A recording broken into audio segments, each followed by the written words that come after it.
दोस्तों, आने वाले एपिसोड में एक बहुत ही बड़ा और जबरदस्त ट्विस्ट देखने को मिलने वाला है।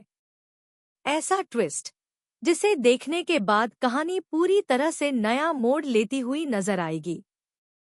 जी हाँ, आने वाले ट्रैक में आप देखेंगे कि यहाँ पर जैसे ही आर्य और झंडे उस बुक को जलाने की तैयारी कर रहे होंगे, तभी कुछ ऐसा हो जाएगा जिसकी किसी ने भी उम्मीद नहीं की होगी। क्योंकि यह पूरा नजारा अनु अपनी आंखों से देख लेगी। यह सब देखकर अनु के होश पूरी तरह उड़ जाएंगे। उसके मन में एक के बाद एक कई सवाल खड़े हो जाएंगे कि आखिर इस बुक में ऐसा क्या है जिसे छिपाने के लिए उसे जलाया जा रहा है। लेकिन आखिर यह सब हुआ कैसे? आखिर बात यहाँ तक पहुंची कैसे? चलिए आपको पूरी बात विस्तार से बताते हैं। लेकिन उससे पहले अगर अभी तक आपने हमारे चैनल को सब्सक्राइब नहीं किया है तो जल्दी से कर लीजिए ताकि सीरियल से जुड़ी हर नई अपडेट आपको सबसे पहले मिलती रहे। अब अगर आगे की कहानी की बात करें तो आपने देखा कि एक तरफ आर्य काफी ज्यादा परेशान नजर आता है और उसकी इस परेशानी की सबसे बड़ी वजह होती है अनु। क्योंकि यहाँ पर अनु उसे अपने रूम में लेकर जाती है और फिर उससे एक ऐसी बात कहती है जिसे सुनकर आर्य भी कुछ पल के लिए हैरान रह जाता है।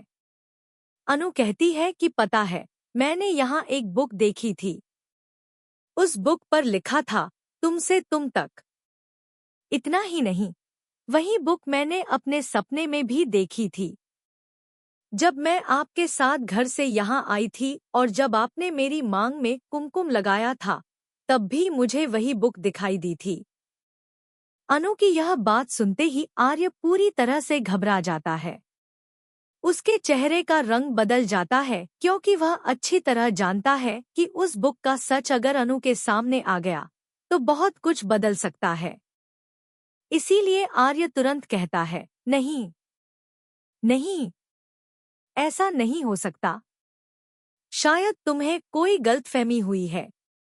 लेकिन यहाँ पर सबसे बड़ी बात यह होती है कि वह बुक वहाँ पर मिलती ही नहीं, क्योंकि उससे पहले ही घर के काका वह बुक लेकर झंडे के पास पहुँच चुके होते हैं। काका झंडे से कहते हैं कि मैंने अनुपरण नजर रखे हुए हैं। इस घर की सही सुरक्षा के लिए जो सही लगेगा ना, मैं वही करूँगा। लीजिए यह बुक। काका की बात सुनकर झंडे बिना देर किए वह बुक अपने पास रख लेता है। अब बुक पूरी तरह से झंडे के कब्जे में आ चुकी होती है। दूसरी तरफ